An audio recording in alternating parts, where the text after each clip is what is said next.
Nosh a little bit more. You can keep eating. You don't have to stop eating. Up? That's back there. I don't have a mic control here. It's not like KLCC. I'm Ani Katz, and welcome to the very first fall celebration for the Jewish Federation in 3 years. Yes. Okay, we're getting an ask for a little louder. This is my first time being in person with everybody, so it's actually nice to be talking to people instead of a camera or a computer screen. I'm really enjoying not seeing my own reflection right now. It's great to be with you, to see you all after the challenges that we've experienced as a community. As many of you know, the mission of the Federation is to support caring, inclusive, and enduring Jewish communities, which we've continued to do even throughout the years of this pandemic. Today we'll have a 35-minute program that features our honoring of Lee and Marcia Miller, our recognition of our Youth Leadership Award recipients, and our special keynote speaker, Miles Pendleton, president of the NAACP of Lane County. Before we begin our program, let's hear a few words from Rebecca Kovac, board president of the Jewish Federation of Lane County.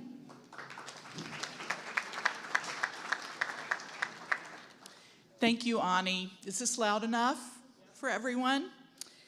We're thrilled to see so many people here after 3 years of Zooming, and I really want to give a special thank you to people who have traveled or our official representatives who are here today.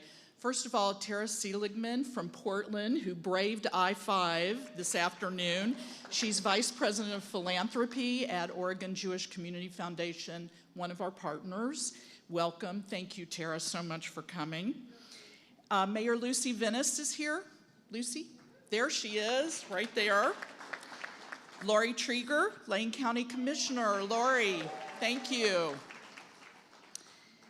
So I'd also really like to thank the board that I work with. It's one thing to sit for 3 years looking at each other on little pictures on the computer, and this is the first night that actually a lot of us are seeing each other for the first time. So members of the board, would you please stand up and just wave to everybody and see these amazing 16 people who give their time and energy. Thank you. I'd also like to thank the event committee, Martha McRitchie, Fern Katz, Margot Helfand, Amy Steckel, and Catherine Levine, and a special shout out to Dan Weber, our tech guru, who's in the back behind the barricade there. And Dan, we can't ever do it without you. There he is. And of course, Ani Katz. Thank you, Ani, for always saying yes when we say, would you please host our event in real time? So also, I'd like to give a special thanks, because we haven't met together in person in so long, to one of our retired board members, Andy Gittleson, Executive Director of Oregon Hillel, who was on our board for 9 years and helped us update our website a few years ago. Thank you, Andy, for those years of service. So we have 3 employees as well here tonight. Leslie Griffel, who's our coordinator of Jewish Family Services. Leslie. Yael Dykman, who is our new PJ Library coordinator, back there in the back. Thank you, Yael. And Catherine Levine, who you saw when you came in today. Thank you, Catherine. So since 1992, when a group of committed Jewish residents formed the JFLC, we have been here for you and because of you. Our key goals are, number 1, caring for Jews in need, ensuring the Jewish future, and engaging and mobilizing our community. Our first goal, caring for Jews in need, we have our Jewish Family Services, which is about 50% of our budget annually, and goes to helping Jews in need because of homelessness, housing and food insecurity, isolation, and medical equipment needs. Although I have to say that I think we answer to every single request across the spectrum, and Leslie does a fabulous job of that for our community. Thank you, Leslie. So our goal of ensuring the Jewish future, our PJ Library program, we send books every month to over 200 children in Lane County, and we help educate and connect Jewish families. We also provide camping scholarships for both Jewish day camp and sleepaway camps. And finally, after a 3-year hiatus due to the pandemic, we are restarting our oral history project again with seniors in our community. And this was a project that Lee Miller really shepherded in our, thank you, Lee, for that. So we've been sponsoring, in terms of gauging and mobilizing our community, our mitzvah days all through the pandemic, helping organizations like Head Start, Burrito Brigade, the Masonic Cemetery, and we will be continuing that now with more in-person activities over the next year. And finally, the Jewish Community Relations Council has worked closely with other organizations to combat hate and bias in Lane County, responding to acts of anti-Semitism in our community. And this year, with the local chapter of the NAACP, we're sponsoring next week a civil rights tour in the South with representatives from all over Lane County. As we all observe the growing trend of anti-Semitism in our country, we believe that education and dialogue will help us be successful in stopping this alarming upward trend. To help in Lane County with this effort, we're overjoyed to announce that, and many of you already know this, the 4J School District has adopted the Anti-Defamation League's No Place for Hate anti-bias program for all middle school and high schoolers in City of Eugene. This has been a major effort of the Federation for the last 3 years at least, and we are working to encourage other school districts as well to offer this program. I specifically would like to thank Andy Dye, who's the superintendent of 4J, for being so supportive of this program, and our own Margot Helfand, who has shepherded this forever. Where's Margot? Right there. Thank you. This is a really important program, we think. Finally, this year the Federation's commissioned a study from the Brandeis University's Cohen School of Modern Jewish Studies. I hope some of you have received a online survey. There will be phone calling as well. Some of you have already participated, but we're ongoing, and it will continue for the next several weeks. We're committed to sharing all of this research about population projections, demographics, and service needs with all the Jewish organizations in Lane County, so we may plan our future together with better information and data. And I especially want to give a shout out to the Jewish Federation of Greater Portland, who invited us to participate, and that has been a wonderful partnership for us. In closing, I just want to say thank you to all of you for your support, and we look forward to schmoozing a little bit more after the program.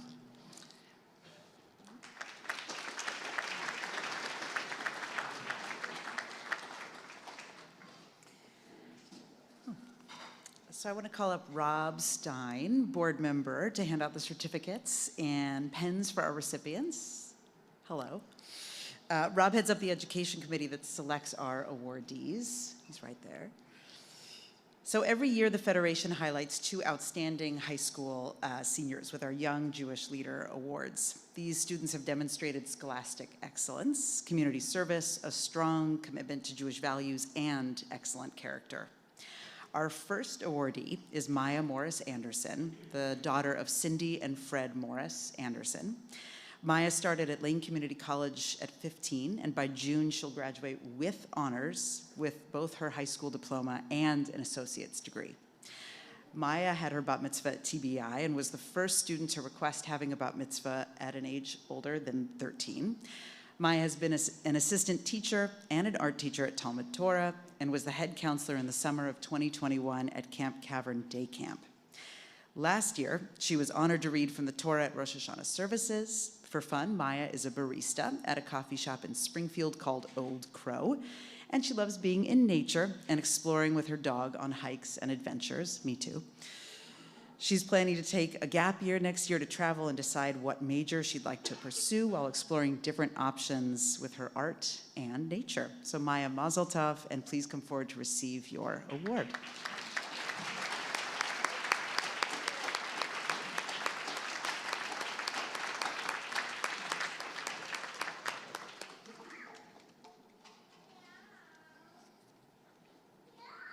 Okay, second honoree. Adina Remus, daughter of Josh Remus and Palmira Veloz. She is an honor student at International High School at South Eugene High School. Adina became a bat mitzvah at TBI and has been active in the local chapter of BBYO since she started high school. She's currently serving as vice president of recruitment with the BBYO chapter and is also active in the Jewish Student Union at South. Adina's community involvement has been with Nearby Nature, where she has served as a bilingual day camp counselor for Spanish-speaking children. She's also worked with Eugene Education Foundation and Grassroots Garden as a volunteer. For hobbies, Adina likes to play piano, go camping, and do art. She's applying to universities inside and outside of Oregon, and she's not sure what her major will be, that's okay. But leans towards a STEM-related field like biology. So Adina, mazel tov, and please come forward to receive your award.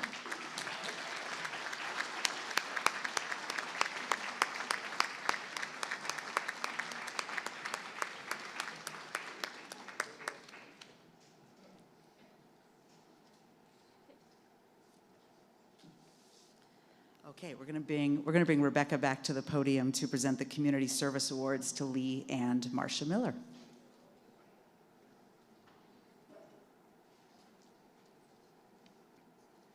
Thank you. The first thing we're going to do is show our video. And so, are we ready, Dan? Great.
Meeting with us this afternoon. It's a real pleasure, and we hope to learn some of the many things that you've done here for the Jewish community over the many years that you've lived here. So why don't we start with what has the Federation and our Jewish community meant to you? What it's meant to me is that it gave me an opportunity to express and participate in aspects of Judaism that are most attractive to me, like social justice, social services, the environment.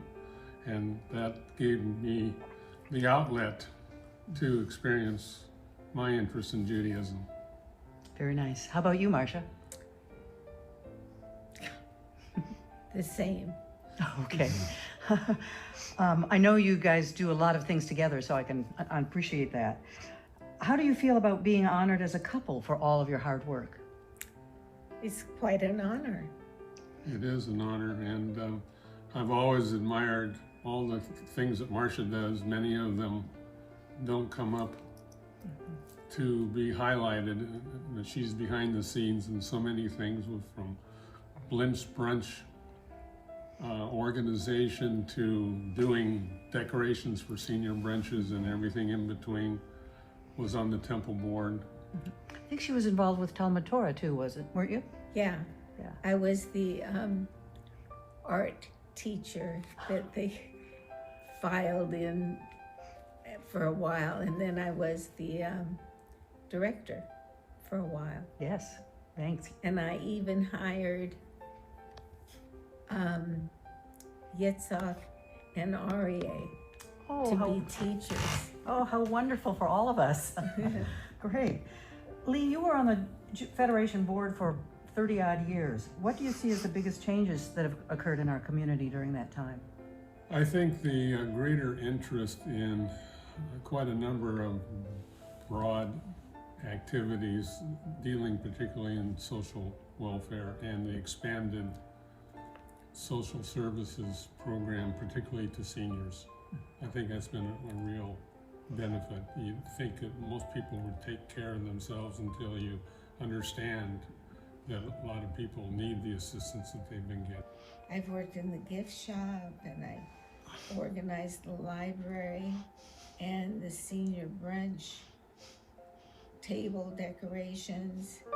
And then Lee and I were on the Portland, Oregon Jewish Museum board for maybe 6 years. You were on for 6 with me and I stayed another 3. Yeah, okay. And then we talked Kenny into doing it. So Kenny did it, and that's it. As far as Well, that's a lot, and thank you for all of it.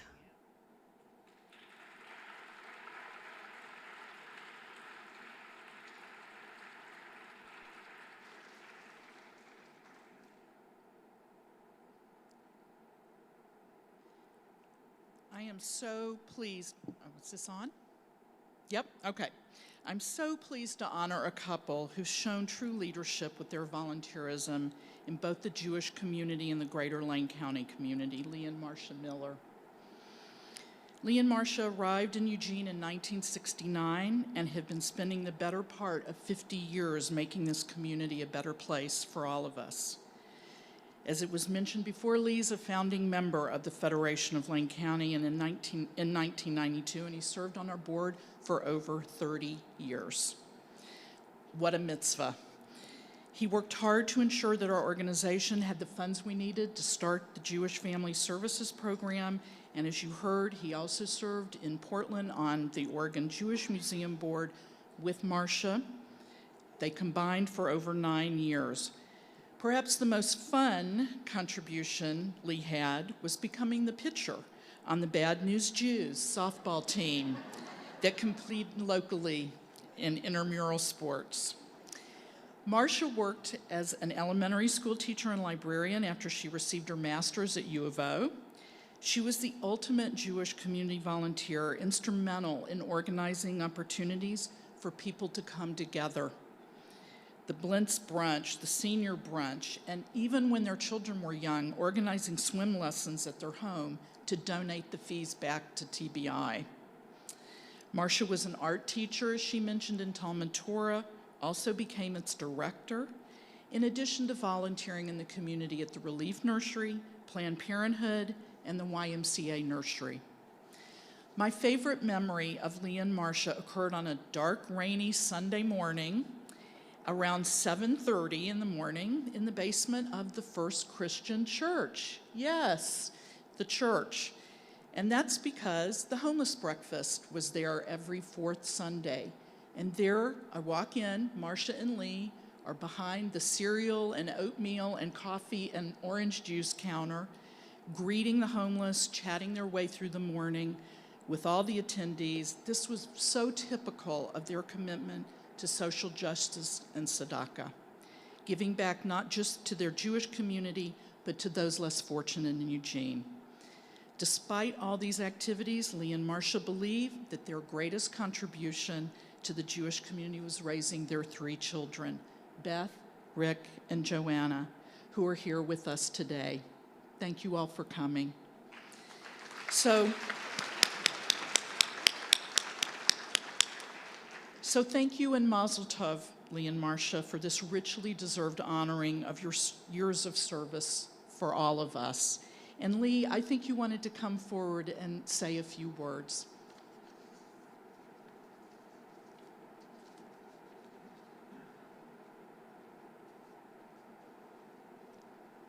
Just a few. I do want to thank the Federation Marcia and I appreciate very much this recognition.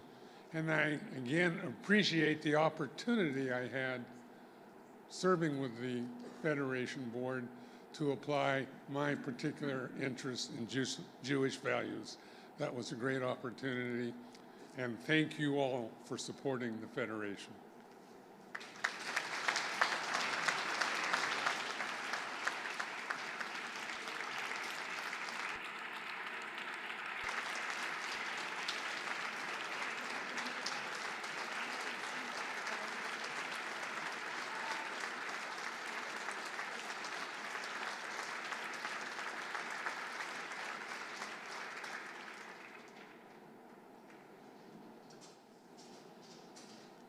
Okay, now we're going to call up Margot Helfand. Hi, Margot.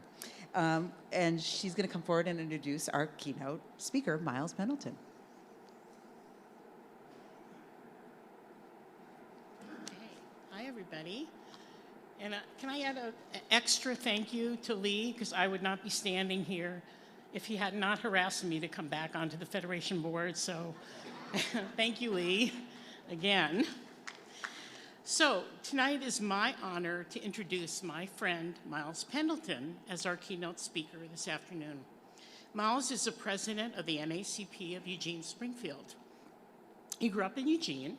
He attended Charlemagne Elementary. So you won't be giving this in French, will you? This will be English, I hope. Okay. Roosevelt Middle School and South Eugene High School. He ventured far for college, and he is a 2021 honors graduate of the University of Miami. Miles is the son of Francoise Rowe Pendleton and Herbert Pendleton, and we're honored to have his mom here. There she is, back there, with us this evening. Thank you, Francoise, for coming.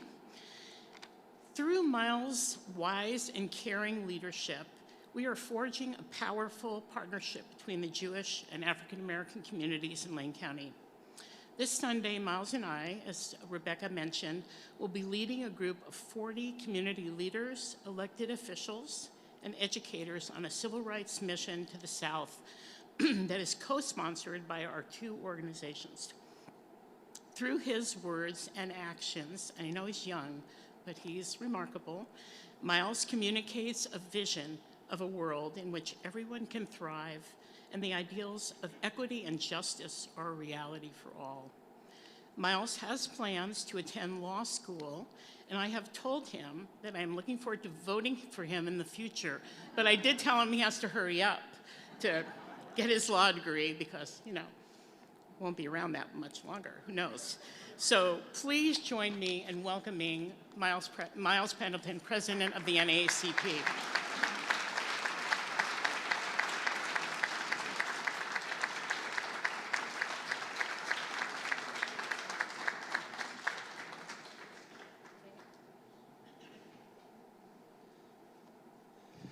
Greetings, everybody. Is the sound all right? It's good? Okay, awesome.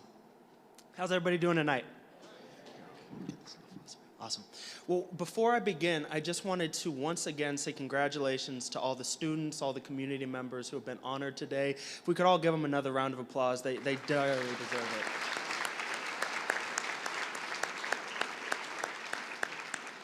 You know, as we were listening to the stories, the portfolios, the biographies of both the community members who have poured so much with their leadership, as well as our young community members and students who are just getting ready to branch off and take flight into the world, it really reminds me of this idea that we never become poor from giving, right? Love, service, care for one another, our own individual communities, but certainly those who we don't share that direct connection to. Those are some of the few things in life that the more we give, the richer we get, and the more that we ourselves derive from it. So thank you for all of your service. Thank you for all your contributions, and good luck to all of the students. Good luck to all the community members who we've honored tonight as we continue to make our way through just whatever comes next. So I really appreciate all of y'all, and thank you for your service. as we begin, I just feel a deep and sincere appreciation and sense of honor being able to share in this moment with everybody here today. Today marks the beginning and marks kind of the culmination on a number of different fronts. One, and first and foremost, it's the first week in something that the more I sort of envision, the more I think to, I realize it's the first day in a week that I'm sure is going to grow very, very fond in my heart and very valuable in my mind, and that is this trip that we are getting ready to conduct with one another, and being able to hold hands, to share space, to share in this commitment to venture all the way down to the South, right after an election, no less, in Georgia, where some of the fervent kind of political campaigning is being done. And it's going to be that environment that we're committing ourselves to entering so that we can learn more about one another. And I think that also fits this second and equally important sense of value that I have, in that today's event marks the first opportunity that this event has been able to be held in person after 3 years from what I gather. And I think both of those ideas, both of those concepts, they mirror each other in one central way, and it's this importance in learning about one another. Taking time to learn about one another, whether that be us traveling all the way to the South to learn about each other's history, the collaborations, the disagreements, both the beauty, the joy, as well as the difficulties that our various communities and each of its members have undergone and gone through with one another. But certainly also this ability for us as a local community to come together and once again begin to learn and continue to learn more about each other in this space here today. And I think that's so important in this grander scheme and this grander scale of an equity conversation that we're holding both here locally as well as nationally, and certainly internationally as well.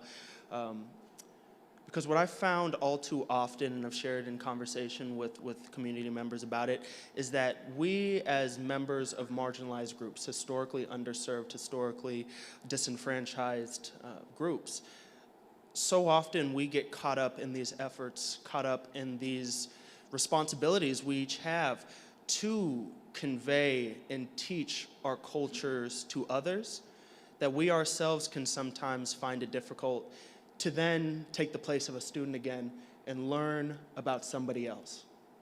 I don't know if anybody else kind of agrees or concurs with that assessment, but I found as a Black man, so often the conversations that I take part in as it relates to my identity, my experience, first and foremost are validating my very experience, validating my very being, that all too often I find the opportunity to learn about somebody else's culture, to learn about somebody else's identity and history far too fleeting. And I certainly believe it's similar, as marginalized groups within the Jewish community as well, that so often the history of anti-Semitism, the history of bigotry, racism, so on and so forth, it's so prevalent about both of our communities that we fall into that same continuous treadmill or cycle of having to validate our very being, validate our very experiences and histories, that we don't get that opportunity to learn about each other in that way. And so how that relates to this opportunity for us to once again come together is that this phenomena that we're sharing today is not unique in that we find ourselves finally after 3 years of a pandemic, 3 years of COVID, of being forced to separate ourselves from one another, that now is this first time we get a chance to regather, both within communities, within multiple communities, but certainly once again to come and gather. And I think that's important for us to remember, because what we have to keep in mind and what we have to correct from the old way that things were done, and that continues to this day to push up against us and claw and try to grab a hold of this moment we now find ourselves, to continue to sustain itself, those histories of inequities, of prejudice, of disavowing and disallowing others who are different from whatever norm or whatever set standard some might pursue or some might say needs to be the norm that all applies to everybody. We have to correct a practice in the past that when we gathered previously, we didn't take those opportunities, we didn't take that chance to hold dear enough the importance of truly learning about one another.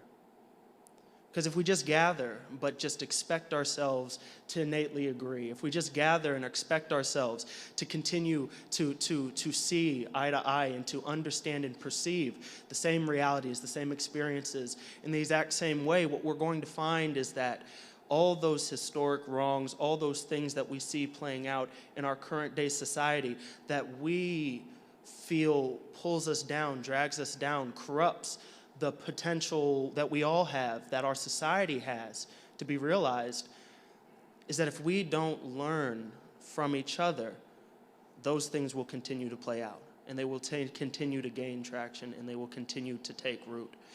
And so this sense of learning from each other is so profound because it allows us to see past difference, to see past what is convenient or comfortable, which is isolating ourselves or withdrawing ourselves to a place of familiarity.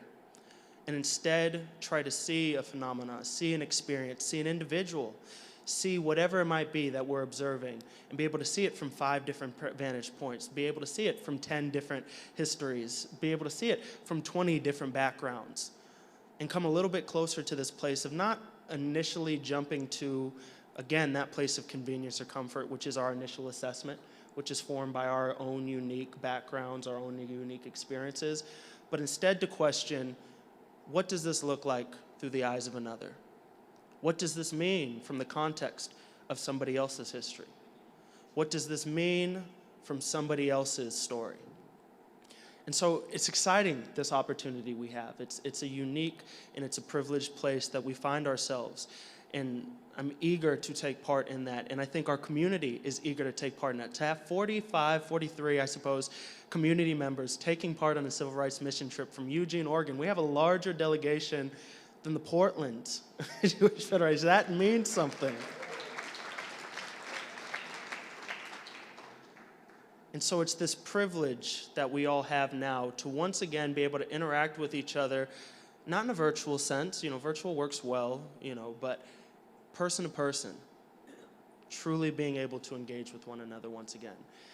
And I think that's another part of this idea of learning about each other.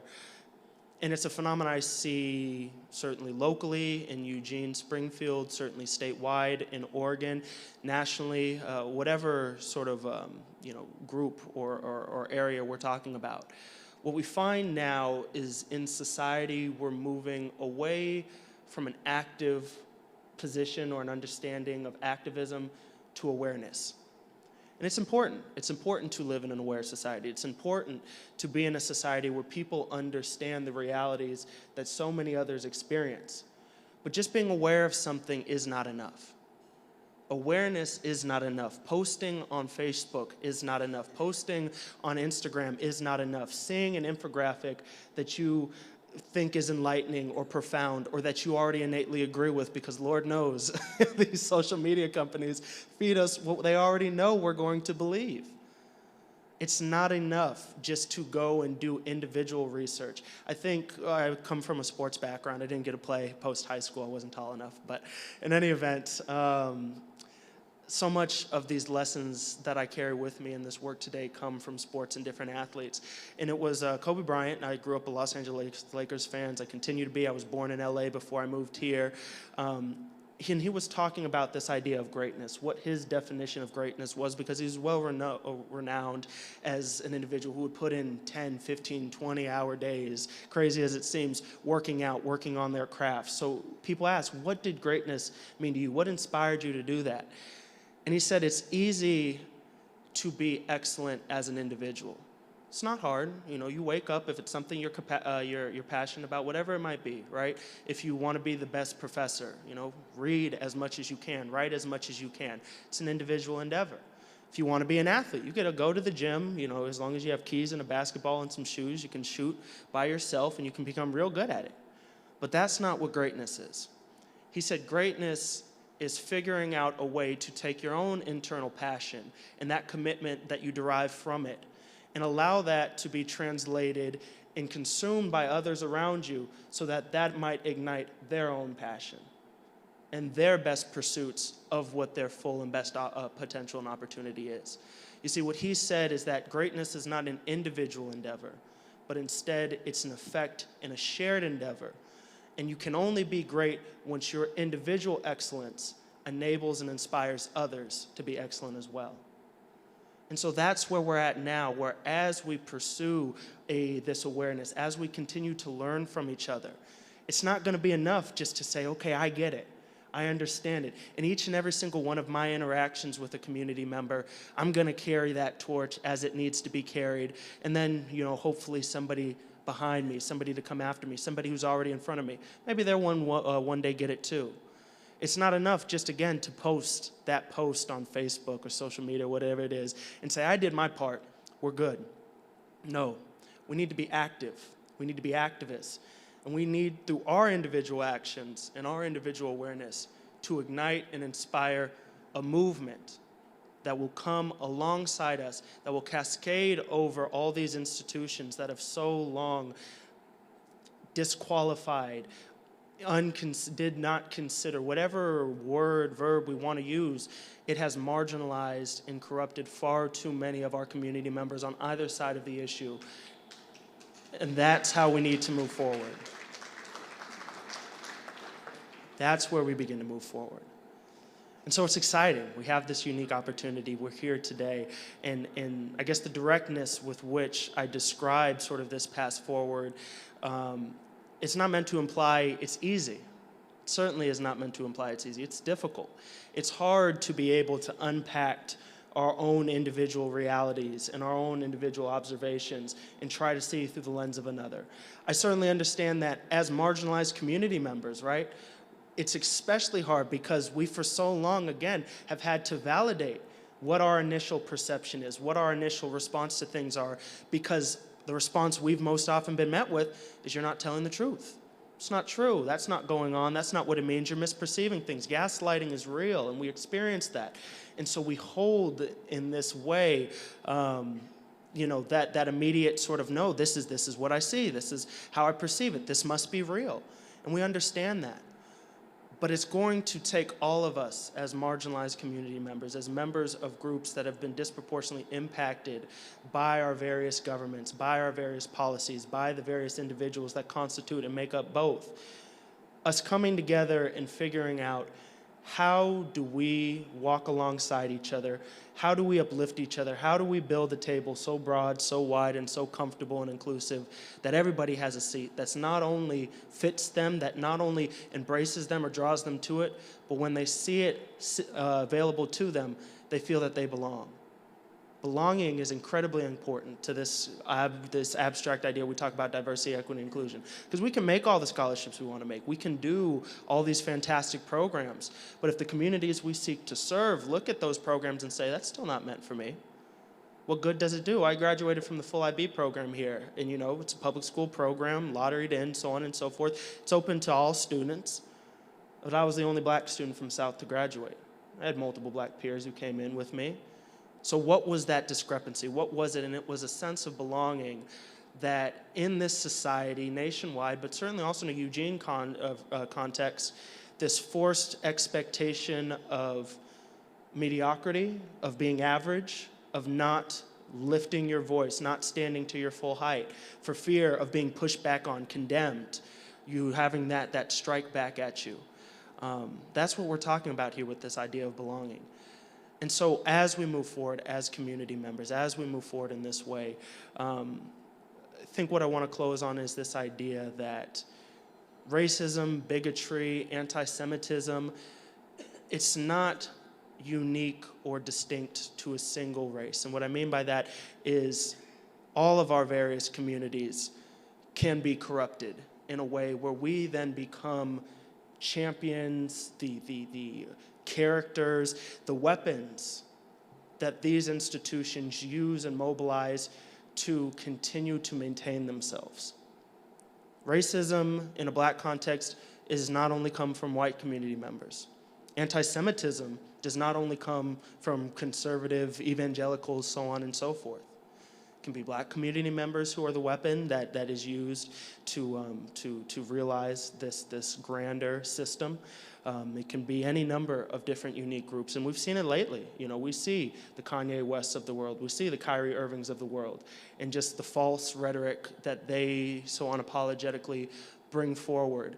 And in their guise of saying, oh, you know, pro-blackness, they don't even realize that the same systems that they condemn, they are offering and giving life to for others to consume and point to them as their champion. And so it's real. We see Herschel Walker in Georgia. Who would have thought a black man in Georgia is about to be elected senator? And on the Republican side of all things. And so it shows us in this moment that it's not black, it's not white, it's racism, it's bigotry, it's inequity. In each of these larger, just toxic phenomena, these toxic constructs and institutionalized ideas, they're corrosive, and they're corruptive, and they're venomous, and they're poisoning. And each and every single one of us, each and every single one of our communities, each and every single one of our individual community members, if we're not vigilant, if we're not compassionate enough, and if we aren't brave enough to stand up and be uncomfortable and to push back on this ignorance, we ourselves can be corrupted too. And goodwill and good intent can quickly be leveraged to continue toxicity and further harm and marginalization. And so this is what we find ourselves tasked with today, understanding how can I see life through the lens of another.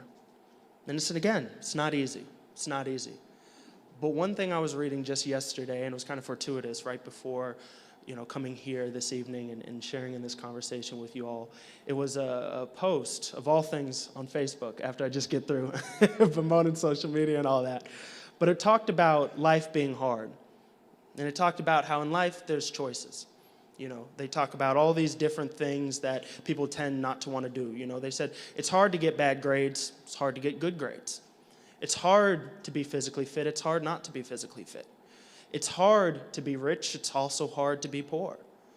And you know, they break it down in a far too simplistic way because we all know that marginalization creates a situation where it's not just lifting folks up by the bootstrap. We all know that society has to work together collaboratively to correct the wrongs that put people in positions to face this inoptimal circumstances and optimal outcomes that they are experiencing. But the essential point of the post was to say that life is challenging, life is hard. We each have to pick our hard. We each have to pick our challenging.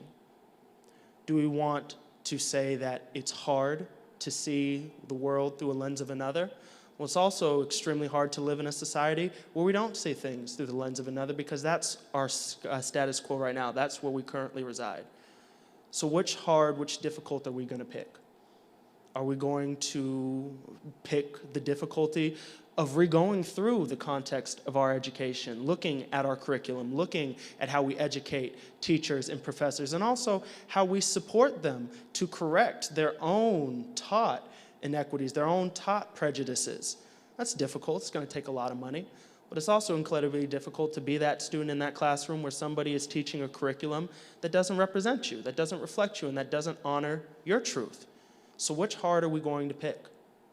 And that's the essential question before us today. Which hard are we going to select? Which difficulty are we going to choose? Because the one that we currently reside in, I think we can all agree, does not encompass and does not allow for any of us to be our best selves, to be the best version that we can be. And it, in fact, obstructs that. So I say we all lift our voices, we all take agency where we have a chance, and we all take advantage of this opportunity that we have in each and every present moment to lift our voice, to stand up to that full height, and to look at ourselves and say, this is going to be difficult. It might not be corrected by the end of my lifetime. And I've already got there. These issues that we're seeing in just 1 year as president of NAACP, I say this is going to be a generations-long fight that if we move the needle 10, 15, 20%, we would have done a bang-up job. But these institutions that we're battling with, you know, in the case of anti-black racism in America, it's been installed here for 400, 500 years. We're 50, 60 years in. I mean, the March on Washington is going to be 60 years honored this August. So we can't get caught up in this sense of stagnancy. We can't get caught up in the sense that we're not making progress. I go home every day to a father who, at my same age, he's 82 now, at my same age, I graduated from an institution where when he was 19, 18 years old, he would have been legally barred from attending in the University of Miami as a formally segregated institution. So we can't look at ourselves and say we haven't come far. We can't look at ourselves and say we haven't improved, because we have. And it's human nature to see the negative far brighter than we see the positive, than we see the light. But the light is there, and it's ever present, and it continues to shine on us. Should we be brave enough to capture it? Should we be brave enough to open our eyes to it? And should we be brave enough to, yes, be uncomfortable, as, you know, it kind of lightens our glare, as it gives us that sort of beacon of hope that might be a little bit overwhelming for us in this current moment. But it certainly is worthwhile, and it certainly is feasible should we be brave enough to take advantage of that difficult challenge and move forward with it. So I thank you all. It is a unique privilege and honor to be here today, and I do hope that this is just the first of many conversations that we share. But do know that the NAACP stands here as a community member, as a champion, as a partner, who is unapologetically on the side of anti-racism, anti-bigotry, anti-Semitism, anything that marginalizes or takes advantage of vulnerable communities, historically underserved communities. We do not allow, we do not embrace, and if you want to find a home at the NAACP, then you must be on the side of true, unapologetic, and intrinsic equity, and nothing less. So thank you. I appreciate all you all. Take care, and I look forward to working alongside you all.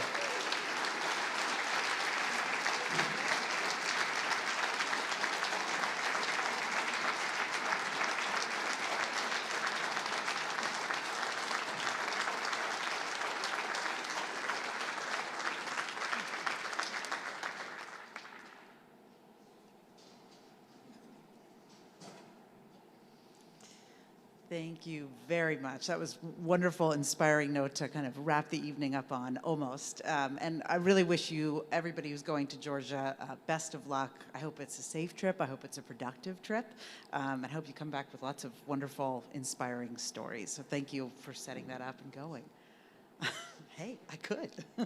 Gotta ask my bosses. So finally, to conclude our evening, and everyone, don't forget to stay for the delicious desserts. You have to seal the palate. That's my mother-in-law's thing. We're going to bring up Sandy Weintraub to have a mitzvah moment.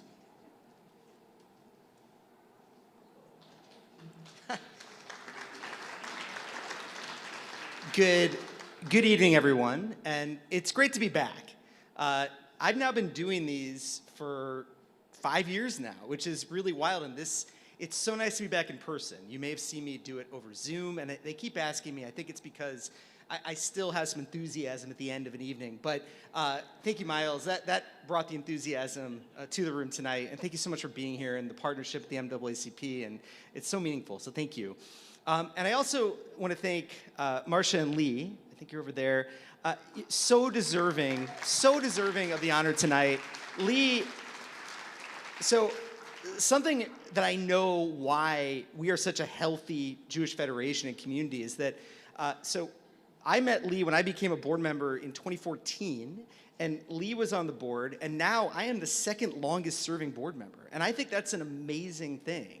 But it shows that we are an organization that people want to be a part of. We now are an organization that is able to recruit people in our community who want, I think Lee said it perfectly, who want to connect in the ways in the Jewish community that are meaningful to them and bring their talents to our organization in whatever way is going to be most helpful to be a part of the community, to make being Jewish meaningful in a place like Eugene, Oregon. When I was first asked, and I see Margot at this every year, and I give her credit. She asked me to join, and I'm so fortunate to have been brought into this community, because I grew up the son of a Jewish community professional who was in this business for his entire career. And I grew up in a larger community in St. Louis, Missouri, and for me, coming and living, choosing to live and raise kids now in a place like Eugene, I didn't know if I was going to be able to have that type of community. We had, I knew about TBI, I knew about the wonderful community at a synagogue, but for me, it was always the more secular side of the Jewish community, the service side, the youth programming, senior programming, things like that that are connected. And when I got asked to join the Federation and learn what it was then, and now seeing 8 years later what it's become, is just a testament to this community wanting to support that, and also just to all the people who are here tonight, who are coming out after 3 years, who want to be together to support things like the partnership with the NAACP, things like the youth programming that we have, things like the community service programming and just caring for those in need that we did throughout the pandemic, that we continue to do now, sponsoring things like the Civil Rights Tour that are coming up, that we have this unique niche in our community, but it feels like something bigger. I think, Miles, you said that we have more representatives than Portland. We have that kind of care in this community. And just seeing everyone here tonight just reaffirms that. And it's so special. And, you know, I thought back that the first time I did this was in October of 2017. And my daughter, my oldest child, was born in October 2017. I did this speech when I think she was 3 weeks old. And at the time, I talked about how I was so excited that this organization existed, so I'd be able to have that community to raise my kids in. And we use PJ Library, we use those youth programs. We feel a part of that community, and a lot of that is because of the work that the Jewish Federation does. So this wouldn't be this type of event with someone, unless someone was going to ask you for money to support all those things, and that is why I'm here. So it's called the Mitzvah Moment, and it's because it really is a mitzvah to support the work that is done in our community and support the wide scope of work that's done by the Jewish Federation. So there should be envelopes on your tables if you're at a table, or it's really easy. If you just literally search Jewish Federation of Lane County, if you Google it, the website's been beautifully redesigned. Right on top, there's a link that says donate. Either way is perfectly fine. We will take any form of payment that you can. And it really is for something that has momentum. It's growing, it's becoming, it has been a crucial part of our community. And Lee and Marcia, such a huge part of keeping it that way, and people who came before me. But now I see an energy that is even coming out of the pandemic, and it's really wonderful. And what that does need are funds, and it needs people to support that. And everyone here tonight is doing that just by being here. But whatever you can afford, whatever generosity you are able to do, the one thing we can promise is that is going to go to programming that is local, that is wide-ranging in its service of our community, and we just sincerely do appreciate it. So thank you so much. This is the end of our formal program, but please, please do stay. We have a delicious dessert that is coming to be served soon, and we also just have time to kibitz, to talk, to feel a part of the community for the first time in quite a while. So thank you again for being here. Thank you so much for your support of the Jewish Federation of Lane County, and have a wonderful evening.